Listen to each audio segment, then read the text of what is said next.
Assalamualaikum warahmatullahi wabarakatuh. Ketemu kembali dengan saya di channel Guru Asikku. Kali ini kita akan membahas tentang jadwal pelaksanaan atau pendaftaran di jalur akademik dan non-akademik.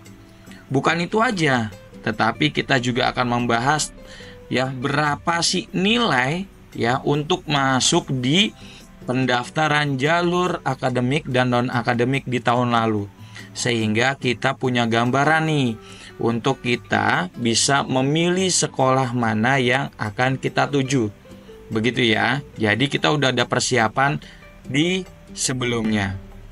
Untuk kalian yang belum subscribe, maka lakukan subscribe dan jangan lupa video ini di-share agar semua bisa mengetahui dan dapat keberkahannya, gitu ya.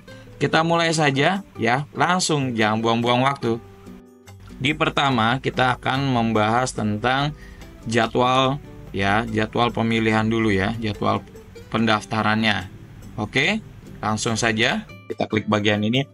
Kita ambil di jalur SMP ya, kita fokus ke SMP.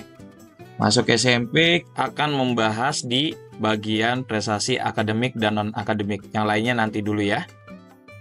Kita mau bahas ini dulu. Prestasi akademik.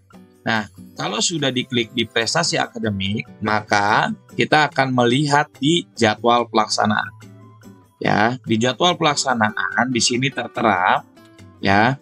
Jelasnya di sini nih, 16 gitu ya. Tetapi bagaimana untuk lebih jelasnya lagi? Lebih jelasnya lagi kita bisa klik di sini ya. Nah, ini muncul ya untuk jadwal pelaksanaan di jenjang SMP, jalurnya adalah prestasi akademik, maka ini waktunya untuk pendaftaran. Ya, jadi tanggal 16 sampai 18 Juni 2025. Ya, dilakukannya secara online. Gitu ya. Dari pukul 8 ya sampai dengan pukul 14 di hari terakhir. Maksudnya gimana, Pak? Jadi di pukul 14 itu adalah di tanggal 18-nya. Kalau di tanggal 16 itu 24 jam. Ibu mau daftar misalkan pagi habis nyuci atau habis masak, boleh gitu ya. Atau teman-teman habis main futsal gitu ya, silakan gitu ya. Jadi di tanggal 16, 17 itu 24 jam. Tetapi untuk di tanggal 18 itu hanya sampai dengan pukul 14 ya, 14. Nah, setelah itu nanti ini dari tanggal 16 sampai 18 adalah proses seleksi. Jadi yang daftar duluan ya, kemungkinan kalau misalkan nilainya sama, dia yang kepilih gitu ya, karena waktu untuk pendaftaran itu juga mempengaruhi gitu ya, untuk di jalur akademik ya. Nah, lanjut kita ya, di sini sudah berakhir di tanggal 18 ya, pukul 14. Nah, nantinya di pukul 17.00 di tanggal 18-nya juga itu akan ada pengumuman. Ya, pengumuman. Nah, di sini setelah adanya pengumuman ya, nanti teman-teman akan daftar ulang. Nah, daftar ulangnya gimana? Daftar ulangnya melalui online. Semuanya ya di tahun ini dan tahun sebelumnya memang juga prosesnya menggunakan online gitu ya. Nggak perlu teman-teman datang ke sekolah, nggak perlu. Tetapi teman-teman hanya melakukan di rumah saja bisa, di kantor bisa, di mall sambil rekreasi gitu ya, bisa. Lagi belanja-belanja, daftar ulang bisa di situ. Tetapi yang harus dipastikan adalah teman-teman sinyalnya dalam keadaan baik. Oke, itu di jalur prestasi akademik. Bagaimana yang di non-akademik? Kita klik di non-akademik. Nah, di sini di non-akademik sama, kita lihat juga jadwalnya ya. Di jadwalnya kita biar bisa melihat apakah sama, ternyata di sini pun juga sama. Ya, tanggalnya itu sama. Ya. Jadi kalau seperti ini ya, kita langsung saja melihat statistik ya, hasil nilai biar bisa menjadi acuan teman-teman untuk mendaftar di sekolah yang diimpi-impikan gitu ya. Oke, langsung saja, jangan buang-buang waktu, kita langsung klik di bagian sini. Kita masuk kepada PPDB. Kalau tahun lalu masih PPDB ya. Jadi kita masuk ke PPDB, klik di sini. Ini adalah ya arsip di tahun 2024. Bisa dilihat di pojok kanan. Nah, ini arsip. Nah, kita masuk ke mana? Nah, kita masuk ke sini ya. Masuk ke bagian akademik. Sudah dimasuk di bagian akademik ya, teman-teman bisa melihat statistik di sini.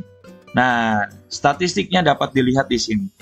Ini bisa menjadi acuan atau gambaran di tahun sebelumnya bahwasanya sekolah A ya menerima dengan prestasi akademik itu nilai tertingginya sekian. Ya, dicontohin aja ya. Di SMP 1, nah melihat nilai tertingginya adalah sekian. Dan terendahnya waktu itu adalah 61, begitu ya. Nah, teman-teman bisa mencari nih ya. Mencari, kalau mau mencari berurut bisa, tinggal kita turunkan aja ya, kita turunkan, atau teman-teman melihat secara keseluruhan dengan mengubah ini ya. Yang tadinya 25 kita ubah menjadi totalnya 290 gitu ya, 290. Nah, di 290 ini kita ganti menjadi 1000 agar lebih banyak. Ketika kita sudah ganti di per 1000 ya, maka ini teman-teman bisa mengurutkan nih dari atas gitu ya, sampai dengan totalnya yang ada di DKI Jakarta itu berjumlah 290 sekolah gitu ya. Ini bisa nih, nanti teman-teman secara pelan-pelan boleh. Jadi ya itu seperti ini. Masuk ke PPDB, langsung pilih ya. Kita pilih jalurnya apa, lalu melihat statistik. Kalau teman-teman dikiranya ini terlalu banyak, maka teman-teman bisa melakukan klik di bagian sini. Klik di sini kotanya apa. Nah, kita masuk ke kota Jakarta Pusat ya. Ini Jakarta Pusat ya. Nah, ini tampilannya seperti ini. Ini sudah ya, kita pilih Jakarta Pusat. Maka akan muncul semuanya yang berada di Jakarta Pusat. Ya, SMP 10 dengan jalur akademik ya, nilai tertingginya adalah 89. Nilai terendahnya adalah 61. Jadi gitu ya, teman-teman ya. Pertama, buka PPDB, lalu pilih jalurnya. Ya, jalurnya di sini ya, atau yang tadi secara langsung di awal ya, bisa ngikuti, ulang aja kembali nggak apa-apa. Terus pilih statistik ya. Nah, ini dia nanti munculnya seperti ini. Dan jangan lupa diubah di sini nih kotanya ya. Oke, itu di jalur akademik. Bagaimana teman-teman yang memiliki jalur non akademik? Biasanya mendapatkan prestasi berupa dari lomba-lomba gitu ya. Ada sertifikat gitu ya. Nah, itu bisa kita lihat di sini. Kita lihat aja. Buka, kita pakai yang di non akademik. Nah, di non akademik langsung kita klik statistik. Nah, ini dia. Ya, kita buka, sudah tadi langsung pilihnya Jakarta Pusat gitu ya. Nah, di non akademik nilai tertingginya di SMP yang sama, misalkan 10 ya. Itu tertingginya adalah 90,78. Terendahnya adalah 81,63. Jadi ini bisa menjadi acuan ya, teman-teman. Wah, saya bisa milih kemana ya?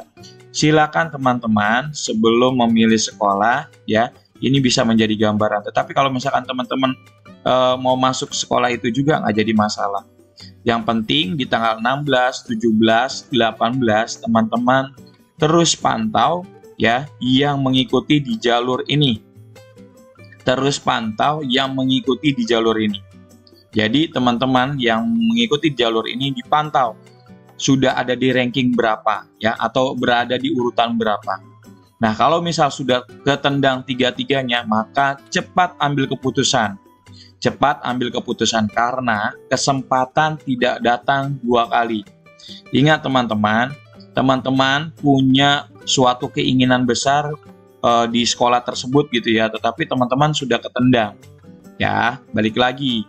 Tapi ada sekolah ya, teman-teman memiliki kesempatan untuk bisa di sekolah itu, tetapi teman-teman nggak ambil. Nah, kalau misalkan tidak diambil ya, kalau nanti di jalur berikutnya teman-teman bisa masuk, tapi kalau misalkan teman-teman nggak bisa masuk ya, atau ketendang juga, nah itu menjadi kerugian. Jadi pikirkan matang-matang ya, renungkan matang-matang, dan diajak komunikasi orang tuanya ya. Teman-teman nggak boleh nih egois sendirian, atau bapak ibu juga ya sama-sama bersama putra atau putrinya ya, duduk bersama dengan keluarga ya untuk memutuskan. Ingat, waktunya hanya tanggal 16, 17, 18 ya. Di 18 itu hanya sampai dengan pukul 14.00 ya. Jadi dipersiapkan dengan matang. Nah, ini dia ya. Oke, itu aja kali ini ya yang bisa saya sampaikan. Kurang lebihnya saya mohon maaf. Jangan lupa sekali lagi yang belum subscribe, maka akan ada video-video terbaru terkait dengan pendidikan. Ya, itu saja. Saya undur diri. Assalamualaikum warahmatullahi wabarakatuh.